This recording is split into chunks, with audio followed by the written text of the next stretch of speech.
The head of the FDA is claiming the severe baby formula shortage hitting our country will improve within days. Could it be weeks, though? They did caution it will be weeks before they get it back to normal, meaning the stocks being fully shelved. 45% of formula products nationwide were reportedly out of stock at some point last week.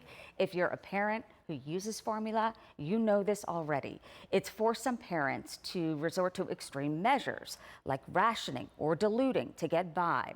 Well, the Biden administration says 1.5 million bottles of formula from overseas is on a flight right now, heading from Switzerland to Indiana, flown by the military. He added the three kinds of formula are for children allergic to cow's milk. So a serious issue, 2022. Joining me now is Dr. Leigh. And how do we get here, doctor, and what to do? Because when the Biden administration is thinking of ways to solve this, and they are, the immediate need, you can't not feed your baby, and parents are panicking out there. Good morning. Good morning. Yeah, it is a panic, and it's similar to what we had with drug shortages. These are life-saving products, and we need to make sure when they shut down a factory that other companies were going to pick up the slack. But if you have a child that needs a prescription formula, some of those formula samples the companies sent to the pediatrician. Maybe your pediatrician has them. There are some breast milk banks that are possible. They don't have a large inventory and they might not be covered by your insurance. That's one thing to think about.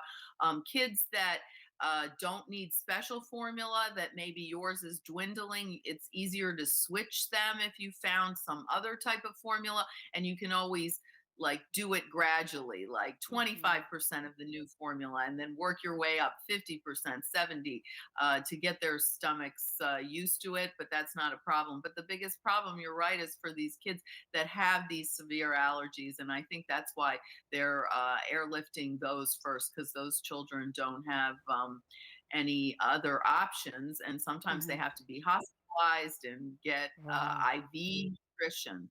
Yeah. So if you have a baby, would it depend on the baby's age? Meaning if you can dilute the formula? Because physicians are saying don't do it. It will Yeah. prevent your child from getting the No. electrolytes they need and could cause seizures even. Right. So dilution is very bad, especially with younger infants. Their kidneys can't handle the extra water, their sodium levels go down, and that can lead to seizures. So diluting is not a way to do it. If you do have an older child that's getting close to the age where you might start to introduce those solid foods, rice, cereal, things that like that, maybe you can move it along a little bit sooner after you talk to your pediatrician and then kind of see if they're available for cow's milk. But obviously, those are the children that don't have the severe allergies or medical conditions that need prescriptive formulas. Dr. Vinokur, you and I have discussed COVID during our time with it, and now we are hearing about something called monkeypox. Not at all close to COVID. I'm just saying, is it something else to worry about? Physicians say no, but the World Health Organization is keeping an eye on some cases, right? Yeah, I mean, I wouldn't panic that it's going to be a pandemic. Monkeypox is a little bit of a misnomer. In the 50s, it was called that because there was an outbreak in research monkeys, but actually, small rodents can be a reservoir. And it's come to the West in the past with exposure to animals that maybe came from Africa. There was a case in Michigan that people's pet prairie dogs caught it. And but it creates a pox. But between human to human transmission, thank goodness, is much less likely than with smallpox. But it can be respiratory droplets, but not the way COVID is, that is very light and can go everywhere. They're very close. So you have to be in very close contact with someone that has it, or be in contact with their body fluid or the blister fluid from the Yeah. pox or the sheets Hmm. and things. So it's not as contagious. Don't panic.